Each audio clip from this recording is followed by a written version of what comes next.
Assalamualaikum warahmatullahi wabarakatuh. Kali ini saya Bambang Purnomo SPDI dari SMK NU Hasyim Ashadik Darub ingin menyampaikan materi pernikahan dalam Islam, materi PABP kelas 12. Mari kita awali pembelajaran kali ini dengan bacaan Ummul Kitab. Semoga bermanfaat bagi kita semua. Al-Fatihah. A'udzubillahi minasyaitonirrajim. Bismillahirrahmanirrahim. Alhamdulillahirabbil alamin. Arrahmanirrahim. Maliki yaumiddin. Iyyaka na'budu wa iyyaka nasta'in. Ihdinas siratal mustaqim. Siratal ladzina an'amta 'alaihim ghairil maghdubi 'alaihim waladdallin. Amin. Sebelum kita melangkah ke materi, alangkah lebih baiknya kita harus tahu dulu tujuan pembelajaran kali ini. Setelah mengikuti proses pembelajaran, peserta didik diharapkan dapat meyakini kebenaran ketentuan pelaksanaan pernikahan berdasarkan syariat Islam, menunjukkan sikap bersatu dan kebersamaan dalam lingkungan masyarakat sebagai implementasi ketentuan pernikahan dalam Islam. Untuk yang ketiga, menjelaskan ketentuan pelaksanaan pernikahan berdasarkan syariat Islam dengan baik. Mari kita gali makna pernikahan dalam Islam. Kata nikah ini berasal dari bahasa Arab yang berarti al-jam'u, atau bertemu atau juga berkumpul. Kalau kita arahkan kata nikah menurut istilah, berarti suatu ikatan lahir batin antara seorang laki-laki dan perempuan untuk hidup bersama dalam suatu rumah tangga melalui akad yang dilakukan menurut hukum syariat Islam. Ini makna dari pernikahan dan diharapkan peserta didik bisa memahaminya. Untuk dalil pernikahan diantaranya saya ambilkan dari Quran surat An-Nur ayat 32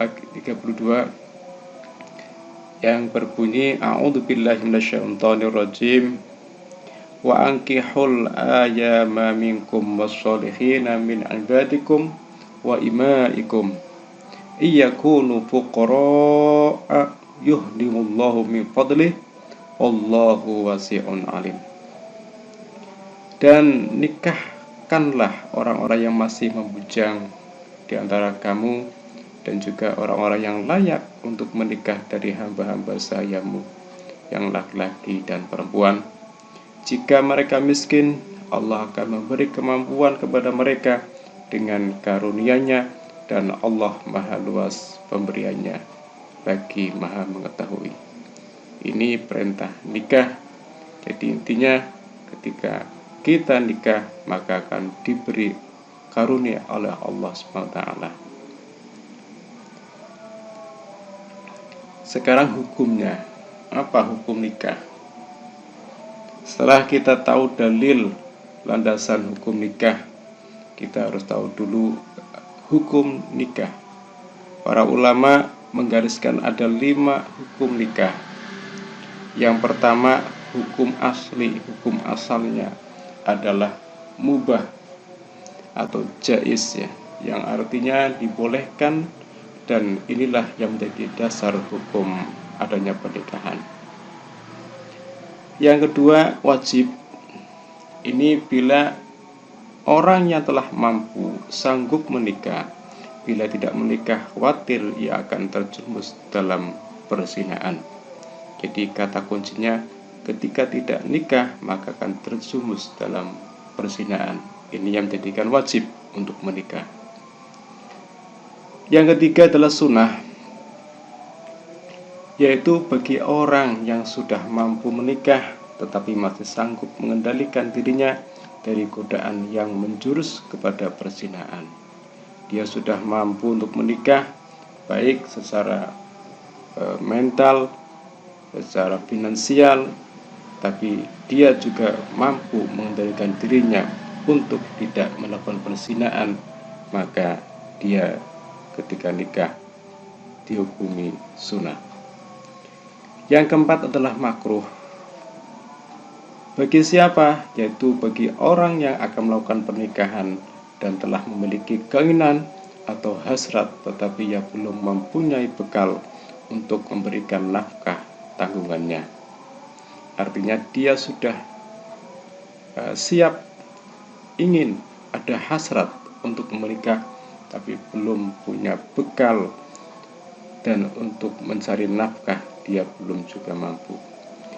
Yang kelima, hukum nikah adalah haram, yaitu bagi orang yang akan melakukan pernikahan tetapi yang punya niat yang buruk, seperti niat menyakiti perempuan atau niat buruk lainnya. Kalau ada orang menikah dengan niat tersebut, maka dia terkena hukum haram. Selanjutnya, setelah kita tahu hukum pernikahan, kita melangkah ke tujuan. Ada beberapa tujuan orang itu menikah. Di antaranya yang pertama adalah untuk memperoleh kebahagiaan dan ketenangan hidup, yaitu sakinah. Yang kedua, tujuan nikah adalah untuk membina rasa cinta dan kasih sayang di antara mereka berdua. Yang ketiga adalah untuk memenuhi kebutuhan seksual yang sah dan diridhoi oleh Allah Subhanahu wa Ta'ala. Dan yang keempat adalah untuk melaksanakan perintah Allah Subhanahu wa Ta'ala yang telah digariskan dalam kitab suci Al-Quran. Dan yang kelima adalah mengikuti sunnah Rasulullah. Yang keenam adalah untuk memperoleh keturunan yang sah. Ini di antara tujuan-tujuan orang untuk menikah. Setelah itu, mari kita baca, kita telaah rukun nikah dan syarat-syaratnya. Yang pertama, rukun nikah adalah calon suami. Yang kedua, calon istri, adanya wali. Yang keempat, adanya 2 orang saksi. Dan yang terakhir, yang kelima adalah adanya ijab dan qabul. Untuk calon suami, itu syaratnya yang pertama beragama Islam. Yang kedua adalah atas kehendak sendiri, bukan karena paksaan. Yang ketiga adalah bukan muhrim. Yang keempat adalah tidak sedang dalam keadaan ihram haji. Untuk calon istri, syaratnya adalah beragama Islam, tidak terpaksa, bukan muhrim, tidak dalam keadaan bersuami atau punya suami. Yang kelima, tidak sedang dalam masa iddah. Yang keenam adalah tidak dalam sedang ihram atau umroh haji. Ini syarat dari calon istri. Jadi ada 5. Yang pertama, beragama Islam, tidak terpaksa, bukan muhrim, tidak dalam keadaan bersuami, tidak sedang dalam keadaan masa iddah, dan tidak sedang ihram haji atau umrah. Untuk rukun yang ketiga, adanya wali. Syaratnya apa? Yang pertama, syarat menjadi wali adalah mukallaf. Apa itu mukallaf? Mukallaf adalah orang yang Islam, dewasa, dan sehat akalnya. Kalau seandainya ada orang Islam dewasa tapi nggak sehat akalnya, maka tidak dinamakan dengan mukallaf. Artinya apa? Mukallaf ini ketiga-tiganya ini syarat ini harus terpenuhi. Yang kedua adalah syarat menjadi wali adalah laki-laki merdeka. Kalau perempuan tidak boleh menjadi wali, yang boleh adalah laki-laki. Yang ketiga, adil. Yang keempat, tidak dalam keadaan ihram haji ataupun umrah. Yang keempat, syarat dari 2 orang saksi, yaitu Islam, dewasa, sehat akalnya, tidak fasik, dan hadir dalam akad nikah. Untuk yang keenam, yang kelima adalah adanya ijab dan qabul. Untuk syaratnya ijab dan qabul adalah dengan kata-kata nikah atau yang semakna dengan itu, berurutan antara ijab dan qabul, artinya saling menyambung. Ijab itu berarti menyerahkan, qabul berarti menerima. Kalau ijab itu dari seorang wali atau yang menikahkan, kalau qabul itu dari calon suami. Ini rukun dan syarat-syarat nikah, dan mari kita sama-sama telah lebih jauh. Bila ada pertanyaan nanti ditanyakan. Semoga bermanfaat. Untuk bahasan kali ini saya cukupkan dengan bacaan Alhamdulillahirabbil alamin.